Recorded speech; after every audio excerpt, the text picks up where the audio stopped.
স্বামী, কিন্তু আমার কোনো অভিযোগ নাই, তবে জ্বরের কারণে আমার মুখটা একটু তিতা হয়ে গেছে স্বামী। আমার মনটাই চায় আমি একটু ডালিম ফল খাইতাম। সুবহানাল্লাহ। স্বামী হযরতে আলী ডাক দিয়া বিবি, টাকা নাই পয়সা নাই, তোমার জন্য ডালিম কেনার মতন কোনো টাকা আমার কাছে নাই। বিবি ফাতেমা, মেয়ে ফাতেমা, নবীর মেয়ে ফাতেমা ডাক দেয়া কয়, স্বামী গো, বিয়ের সময় আমার বাবা আমার একটা চাদর হাদিয়া দিয়েছিল, ওই চাদরটা আমার ঘরের মধ্যে আছে গো স্বামী। এই চাদরটা বাজারে বিক্রি করে যত টাকা পাইবা ওই টাকার বিনিময়ে ডালিম কিনে নিয়ে ঘরে চলে আসবা। এ নবীর উম্মতের দল, হযরত আলী কাররামাল্লাহু ওয়াজহু নবী কন্যা ফাতেমার চাদরটা নিয়ে বের হয়ে গেলেন। ওই চাদরটা নিয়ে বের হওয়ার পর ওই একজন বিক্রেতা, একজন ক্রেতা, হযরতে আলী হইলেন বিক্রেতা, আর একজন ক্রেতা সামনে দাঁড়ায় ডাক দিয়ে কয়, আলী রে কই যাও? কয় বাজারে যাই, এই ফাতেমার ওড়নাটা চাদরটা বাজারে বিক্রি করার জন্য নিয়ে যাইতেছি। কিন্তু আমার মালিক আল্লাহ ডাক দিয়া কয়, ফেরেশতারা রে, নবীজির বরকতি হাত দিয়া তার মেয়েকে যে চাদরটা উপহার দিয়েছি, এই চাদরটা যেন যার তার হাতে না যায়। তুমি হয়ে যাও খরিদ্দার, এই খরিদ্দার হইয়া ফাতেমার চাদরটা খরিদ করিয়া রাস্তা পরিবর্তন করি চাদরটা আবার হযরত আলীর হাতে ফিরাইয়া দিও। এ মুসলমান ভাইরা রে, যেই চাদরের মধ্যে নবীজির হাত লেগেছে ওই চাদরটার দাম কত জানি? ওই চাদরটা কত দামি, কত দামি রে বন্ধু। যেই জিনিসের মধ্যে আমার নবীর হাত লেগে যায় ওই জিনিসটার দাম কত বেড়ে যায়। যেমন আমার নবী একদিন ফাতেমার ঘরে গিয়ে দেখেন নবীজির মেয়ে ফাতেমা রুটি বানাইতেছি। ওই রুটিগুলো মুসলমান সেকা দিয়া রুটিগুলো তাওয়ার মধ্যে দিয়া দিয়া ভাসতেছে ফাতেমায়। আমার পেয়ারা নবী ফাতেমার কিনারায় গিয়া বসিয়া কয়, মারি আমি একটা রুটি বানাইয়া আমি তায়ের মধ্যে দেওয়ার চাই, দিবানি তুমি আমারে? সুবহানাল্লাহ। কোন এ মা ফাতেমা রে, তোমার কিনারায় আমি বসিয়া আমার হাত দিয়ে একটা রুটি বানাইয়া আমি বাঁচতে চাই, দিবানি? ফাতেমা কয়, আব্বা আপনি যদি রুটি বানাইয়া রুটি ভাজতে চান অসুবিধা নাই। আমার নবীজি রুটিটা বানাইয়া ফাতেমার হাতে দিয়ে বললেন, ফাতেমা রে তুমি রুটিটা ভাজো, আমি আটার খামিরা দিয়া রুটি বানাইয়া দিই, তুমি ভাজতে থাকো। আমার নবীজি ছোট্ট মেয়ে ফাতেমার কিনারায় বসিয়া রুটি বানাইয়া ফাতেমার হাতে দিলেন। আর নবীজির মেয়ে ফাতেমা, জান্নাতের মহিলাদের সরদারনি ফাতেমা, রুটিটা হাতে লইয়া তাওর মধ্যে দিলেন। রুটিটা মুসলমান ভাইরা তাওর মধ্যে দিলেন। দীর্ঘ সময় ধরে ফাতেমা বলেন, আমি রুটিটা এই পিঠ ওই পিঠ বারবার উল্টাইয়া দিই, আমার হাতের রুটিগুলো ঠিক মতোই ভাজা হয়, কিন্তু আমি তাকায় দেখি গো আমার বাবার হাত যেই রুটির মধ্যে লাগছে রুটি কেন জানি আগুনে পোড়ায় না। আর একটু জোরে কন্যা সুবহানাল্লাহ। ফাতেমা বারবার ঘুরায় ঘুরায় তাওয়ার মধ্যে দেখ, কিন্তু রুটি কেন জানি ভাজা হয় না, আগুন স্পর্শ করে না। এ নবীর উম্মতের দল দীর্ঘ চেষ্টা করার পর ফাতেমা ডেকে বলেন, বাবা গো, আমার রুটিগুলো বারবার তাওয়ার মধ্যে দেওয়ার সঙ্গে সঙ্গে ভাজা হয়ে যায়, কিন্তু আপনার রুটিটা কেন জানি বাবা তায়ের মধ্যে দিলে আগুন স্পর্শ করে না। আমার নবী ডাক দিয়া কয়, ফাতেমা রে, আমার হাত যেখানে লাগে সেগুলোকে আগুনে পোড়াইতে পারে না। এ মুসলমান ভাইরা রে, এ নবীর উম্মতের দল, ওই হযরতে আলী চাদরটা নিয়ে বাজারে রওনা দিলি। সামনে একজন ক্রেতা দাঁড়ায় ডাক দিয়া কয়, আলী ভাই কই যাও? কয় বাজারে যাই। কয় কেন যাইতেছে? কয় ফাতেমা অসুস্থ, জ্বরে আক্রান্ত হইয়া বিছানায় পড়ে আছি। ফাতেমার নাকি ডালিম খাইতে মনে চাইছে, ডালিম কিনবার যায়। কয় টাকা আসেনি? কয় না, ওর না বিক্রি করে আনবো। কয় দাম কত? কয় দামাদামি করবো না, নিলে তুমি কয় টাকা দিবা বলো? সুবহানাল্লাহ, জোরে বলেন। এ মুসলমান ভাইরা রে, এক রাওয়ায়াতে আসছি হযরত আলী কাররামাল্লাহু ওয়াজহু 6 দিরহামে বিক্রি করলেন। মুসলমান সামনের দিকে যাওয়ার পর 6 দিরহাম হাতে নিয়ে বাজারের দিকে রওনা দিলেন। হযরত আলী কাররামাল্লাহু ওয়াজহু বাজারে গিয়া 2টা ডালিম কিনলেন, বাড়ির দিকে নিয়ে রওনা দিলেন। রাস্তার কিনারায় দাঁড়ায় ডাক দিয়া কয়, আলী রে কি কিনলা? কয় ডালিম কিনলাম। কয় এই চাদরটা চিনোনি? কয় তোমার কাছে না, চাদরটা বিক্রি করলাম। কয় চাদর যেহেতু নবীজির মেয়ে ফাতেমার বড় আদরের মেয়ে, বড় নবীর মোহাব্বতের মেয়ে, যেই মেয়েটা মা দুনিয়া থেকে বিদায় হওয়ার সময় বাবার কিনারায় দাঁড়ায় দাঁড়ায় চোখের পানিগুলো ছেড়ে কান্না করেছিল, যেই ফাতেমা মার কিনারায় দাঁড়ায় দাঁড়ায় চোখের পানিগুলো ফেলায়, মা খাদিজা ডাক দিয়া কয়, ফাতেমা রে চোখের পানি কেন ছেড়ে দিলা? ওই মাগো তোমার কান্না দেখে আমিও কান্না রাখতে পারলাম না, চোখ দিয়ে পানি বের হয়ে গেছি। আম্মা গো তুমি কেন কাঁদো? তুমি আমাকে একটু বলো কান্নার কারণটা কি? মা খাদিজা ডাক দিয়া কয়, ফাতেমা রে, এ ফাতেমা, তোমার আব্বার কাছে বিয়ে বসার আগে আমার আরো 2টা বিয়ে হয়েছিল, কিন্তু কোন স্বামীর কাছে গিয়ে আমি এত আরাম পাই নাই, আমি এত সুখ শান্তি পাই নাই। তোমার বাবার কাছে বিয়ে হওয়ার পরে আমি যেমন সুখ শান্তি পেয়েছি। এরে ফাতেমা, কোনদিন তোমার আব্বা আমারে ধমক দেয় নাই, কোনদিন মন খারাপ করে নাই। এরে ফাতেমা, আমি বিয়ে বসার পরের থেকে তোমার আব্বারে আমি নিজের হাত দিয়া খাইতে দেই নাই, তোমার আব্বার হাত দিয়ে আমি খেতে দেই নাই, আমি তোমার আব্বারে খানা খাওয়াইয়া দিছি, তোমার আব্বারে আমি নিজ হাত দিয়া গোসল দেওয়াইয়া দিছি। ঘরের মধ্যে তেমন সম্পদ ছিল না, একটা মাত্র বালিশ ছিল, ওই বালিশের মধ্যে 2 জনে মাথা লাগাইয়া ঘুমাইতাম। আর তোমার আব্বারে আমার যত সম্পদ ছিল, মক্কার মধ্যে আমি ছিলাম জমিদার একজন মহিলা, আমার ব্যবসা এমন বড় ব্যবসা ছিল, ওই ব্যবসা তোমার আব্বারে দিয়া করাইছিলাম বিয়ে বসার আগে। তোমার আব্বার কাছে আমি এমনি বিয়ে বসি নাই, তোমার আব্বারে আমি যখন ব্যবসার মধ্যে মালামাল দিয়া পাঠাইছি, ফাতেমা রে, আমি তাকায়া দেখতাম তোমার আব্বা যখন ঘর থেকে বের হয়েছি, আমি দেখতাম জমিন এত গরম, যেই জমিন আগুনের মতন গরম হয়ে থাকতো, জমিনে পা রাখা যাইত না। ওই কঠিন মুহূর্তে আমি তাকায়া দেখতাম তোমার আব্বার মাথার উপরে আকাশের মেঘমালা ছায়া দিয়া দিয়া তোমার আব্বারে সামনের দিকে আগায় নিত। এরে ফাতেমা, ব্যবসার মালামাল দিয়া সিরিয়াতে পাঠাইতা। 3টা বছর তোমার আব্বা আমার ব্যবসা করেছে। তোমার আব্বা মালামাল কেনার জন্য যেই বাজারে গেছে, মালের দাম অটোমেটিক কিনার মধ্যে গিয়া অটোমেটিকলি দাম কমে যাইত।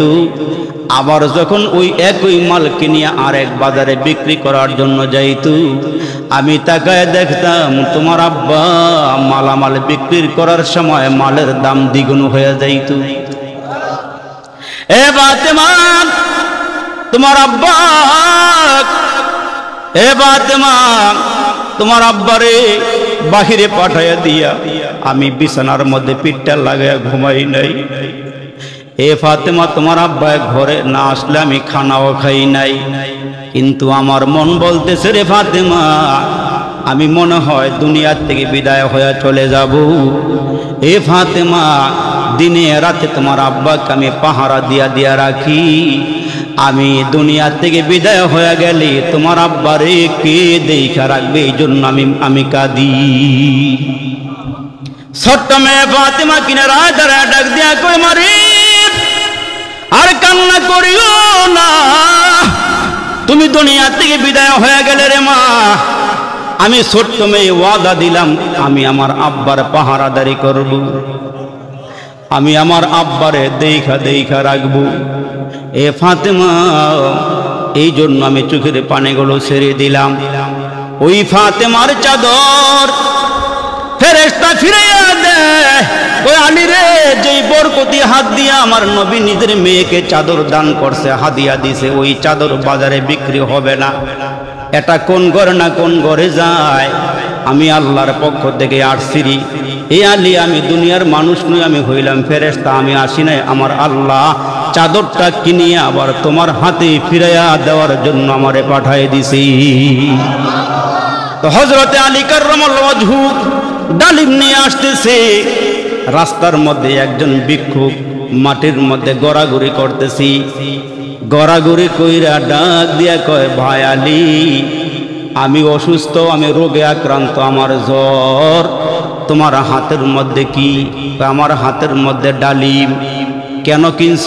কয় আমার ফাতেমার আমি খাওয়াবো, ফাতেমা অসুস্থ, জ্বরে আক্রান্ত। কয় ভাই আলী, আমি আল্লাহর হস্তে চাই, আমি গরিব মানুষ, আমার একটা ডালিম তুমি হাদিয়া দিয়া ফালাও, আমার একটা ডালিম দাও, আমি অসুস্থ, জ্বরে আক্রান্ত। ওই মুহূর্তে হযরতে আলীর সামনে যখন আল্লাহর নামটা উচ্চারণ করেছি, হযরতে আলী বলেন, আমার দিলটার মধ্যে দুনিয়ার কোনো ভালোবাসা নাই, দুনিয়ার কোনো মোহাব্বত নাই। আল্লাযীনা আমানু আশাদ্দু হুব্বান লিল্লাহ, কেবলমাত্র শুধুমাত্র আমার দিলটার মধ্যে আল্লাহর ভালোবাসায় দিয়া ভরপুর। আল্লাহর নামে চাইছে ভিক্ষুক। এ মুসলমান একটা ডালিম দিয়া দিলেন। আরেকটা ডালিম নিয়ে হযরতে আলী রওনা দিছে। আরেকটু সামনে আগায় যাওয়ার পর আরেকজন ভিক্ষুক দাঁড়ায় ডাক দেয়, কয় ভাই আলী কই যাও? কয় বাড়িতে যায়। কয় হাতে কি? কয় ডালিম। কয় আল্লাহর হস্তে আমার ডালিমটা দান করো। কয় ভাই রে, আমার বিবি জ্বরে আক্রান্ত, ঘরের মধ্যে শোয়া, আমি তারে ডালিমটা খাওয়াবো। কয় ভাই, পুরাটা না দিলেও অর্ধেকটা হলো আমারে দেও। সুবহানাল্লাহ জোরে কর। আর বাকি অর্ধেকটা দিবা, অর্ধেকটা আল্লাহর নামে দাও, বাকি অর্ধেকটা তুমি লইয়া বাড়িতে যাও। হযরতে আলী বলেন, অর্ধেকটা ডালিম ভাঙ্গি আমি তারে দিলাম। ওই ডালিমটা খাইয়া মজা পাইয়া ডাক দেয়া কয়, আলী রে, আমার মনটা ভরে নাই, বাকি অর্ধেকটা দিলি পুরাপুরি আমার মনটা ভরত, আল্লাহর হস্তে আমারে দাও। সুবহানাল্লাহ। আল্লাহর নামটা শোনার সঙ্গে সঙ্গে হযরতে আলী বাকি অর্ধেকটাও দিয়ে দিছে। এখন হাতে ডালিম আসেনি, শূন্য হাত নিয়ে রওনা দিছি। ঘরের মধ্যে যাওয়ার পর নবী কন্যা ফাতেমা ডাক দিয়া কই, স্বামী কই আমার ডালিম কই? হযরতে আলী ডাক দিয়া কয়, ফাতেমা রে, ডালিম তো কিনছিলাম, কিন্তু দুইজন ভিক্ষুক তো আমার হাত থেকে ডালিমটা নিয়ে গেছে, আল্লাহর নামে দিয়া দিয়েছি। ফাতেমা কয়, আলহামদুলিল্লাহ, আল্লাহর নামে দিয়েছেন, আলহামদুলিল্লাহ, অসুবিধা নাই। স্বামী আর স্ত্রী ঘরে বসা। এ মুসলমান, হযরতে আলী দেখেন কে জানি ঘরের দরওয়াজায় আওয়াজ দিচ্ছে, টক টক টক টক করে আওয়াজ দিতেছে। এই আলী ভাই, দরওয়াজা খোলো। হযরতে আলী কাররামাল্লাহু ওয়াজহু ঘরের দরওয়াজা খুলিয়ে তাকায়, দেখে একজন লোক ঘরের দরওয়াজার সামনে দাঁড়ায় আছে, টুকরির মধ্যে 20টা ডালিম নিয়ে। সুবহানাল্লাহ জোরে বলে। হযরতে আলীকে ডাক দেখে, ভয় আলী, ব্যবসা তো ভালোই করছো, যার সঙ্গে ব্যবসা করছো ওই মালিক তোমারে 20টা ডালিম দিছি। হযরতে আলী ডালিমটা ঘরে রাইখা নবীর দরবারে চলে গেলেন। নবীজি গো, আপনার সঙ্গে দেখা করতে আসলাম। নবীজি কয়, ব্যবসা তো ভালোই শিখছো। সুবহানাল্লাহ জোরে কর। ব্যবসা তো ভালোই শিখছো। এ মুসলমান, ব্যবসার একটা সিজন থাকে, লেপ কম্বল এগুলো গরমে বিক্রি হয় না, শীতে। আওয়াজ দিয়ে কর। এই যে মুসলমান, ফ্যান, এয়ার কন্ডিশন, এসি এগুলো বিক্রি হয় শীতে না গরমে। প্রত্যেকটা ব্যবসার একটা সিজন আছে না নাই? আওয়াজটা বাড়াইয়া দিয়া কোনো আছে না নাই? আমার আল্লাহ ডাক দিয়া কয়, এ মুসলমান তোমরা ব্যবসা করবা আমার সাথে, তোমাদের একটা ব্যবসা করার সিজন আছে, যেই সিজনটার মধ্যে একের বদলা 70। সুবহানাল্লাহ। নফল পড়লে ফরজের সমান, একটা ফরজ আদায় করলে 70টা ফরজের সমান। জোরে কোন সুবহানাল্লাহ। বলেন তো ব্যবসার মাসের নাম কি? আরো জোরে বলেন। নবীজি বলেন শাবানু শাহরি রমজানু শাহরুল্লাহ। মুসলমান শাবান হইল আমার মাস, নবীজি কয় শাবান হইল আমার মাস, আর রমজান হইল আমার আল্লাহর মাস। ব্যবসায়ীদের সিজন চলে আসছে রে ভাই, কিন্তু রমজান ছাড়া মুসলমান নফল ইবাদত করলে কি ফরজের সমান হবে? আওয়াজ দেন না কেন?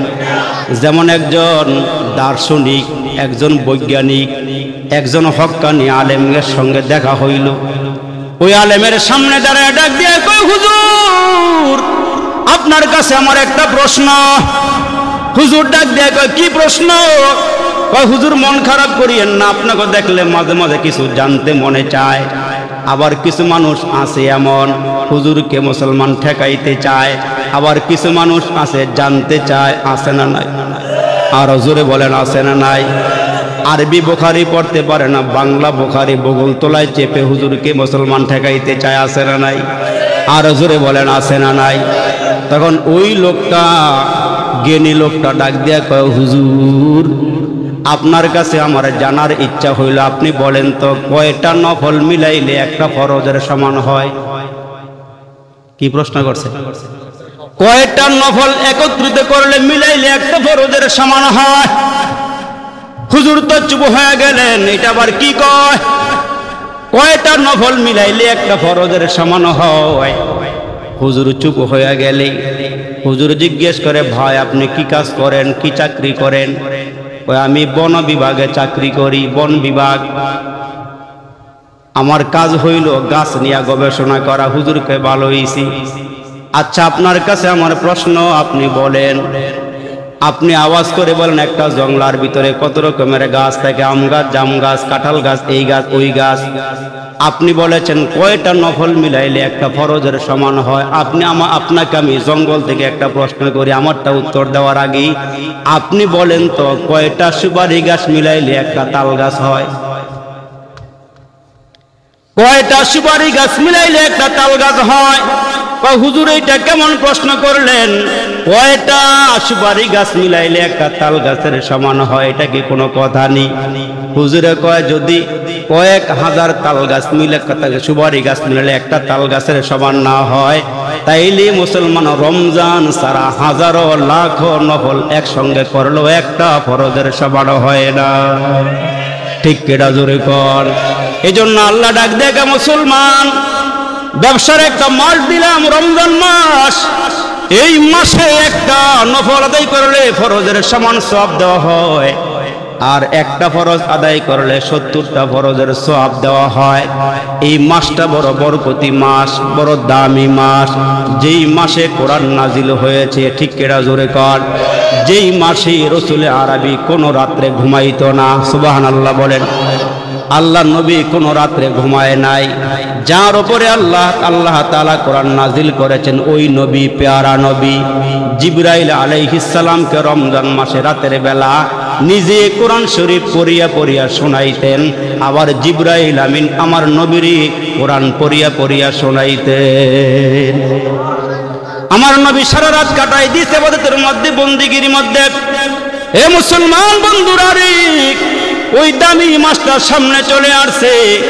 আমরা যার অনুসরণ করি, আমরা যারে ফলো করি, ইমামে আজম আবু হানিফা রহমাতুল্লাহ আলাই, উনি দিনের বেলা এক কোরআন খতম পড়তেন, রাতের বেলা এক কোরআন খতম পড়তেন, আবার নামাজের মধ্যে মুসলমান ভাইরা এক কোরআন খতম পড়তেন। উনি কোরআন প্রেমিক ছিলেন, কোরআন পড়নেওয়ালা, কোরআনের পাগল ছিলেন।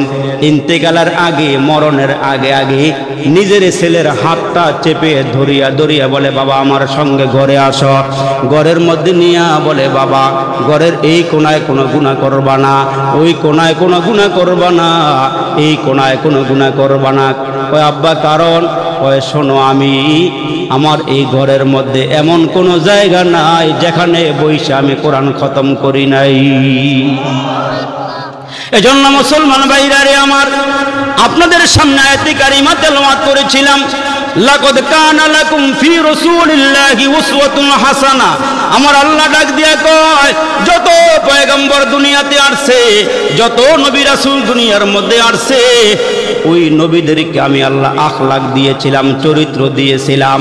কিন্তু আমি আল্লাহ পাক রব্বুল আলামিন আমার পেয়ারা নবীকে যেই চরিত্র দিয়েছিলাম, ওই চরিত্রের নাম ছিল উত্তম চরিত্র। সুবহানাল্লাহ বলেন। লাকাদ কানা লাকুম ফি রাসূলিল্লাহি উসওয়াতুন হাসানা। উত্তম চরিত্রের নবী ছিলেন আমার নবী। মুসলমান, ওয়া ইন্নাকা লা আলা খুলুকিন আযীম। নবীকে উত্তম চরিত্র দান করেছিলেন, যেই চরিত্র দেখা লাখ লাখ কাফের কালমা পড়ে মুসলমান হয়ে গেছি। শুধুমাত্র কেবলমাত্র আমার নবীর চরিত্র দেখা লাখ লাখ কাফের কালমা পড়ে মুসলমান। সুবহানাল্লাহ বলেন। ওই যে আমি রসুলকে বলেছিলাম, রসুল ব্যবসাও করেছেন। আল্লাহ নবী ব্যবসা করতে গিয়ে এক লোকের সঙ্গে মুসলমান পার্টনারে ব্যবসা করে। তো ওই লোক নবীজির সঙ্গে একদিন টাকা পয়সা আদান প্রদান করবেন, দুইজন একসঙ্গে বসা। তো কথাবার্তা বিনিময় হচ্ছে, ওই মুহূর্তে ওই লোকটা তখনও সে মুসলমান হয় নাই, কাফের বিধর্মী। তো রসুলের সঙ্গে বৈশা লেনদেন করবে টাকা পয়সা। হঠাৎ করে বাড়ির থেকে একটা সংবাদ আসছে, তাকে বাড়ির যেতে হবে। তো নবীজিকে বললেন, মুহাম্মদ তুমি এখানে একটু বসো, বাড়ির থেকে কাজটা শেষ করে তারপর আমি আসতেছি। রসুল বললেন, ঠিক আছে আমি বসলাম, তুমি আসো। তো রসুল আরবি তাকায় দেখলেন 1 ঘন্টা 2 ঘন্টা, ঘন্টা পার হইতে হইতে একদিন এক রাত চলে গেল, পরের দিন পরের রাত চলে গেল, তারপরের দিন পরের রাত চলে গেল, 3 দিন চলে গেল।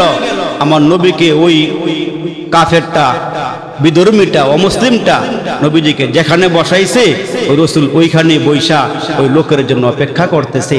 3 দিন পরে হঠাৎ করে মনে হয়েছে, আমি না মুহাম্মদকে একটা জায়গাতে বসায় রেখে আসছিলাম, আমি তো ভুলে গিয়েছি। তড়িগড়িতে মুসলমান আবার দৌড় গিয়ে দেখে আল্লাহ নবীকে যে জায়গা বসায় গিয়েছিল নবীজি তখন ওই জায়গার মধ্যেই বসা আছে।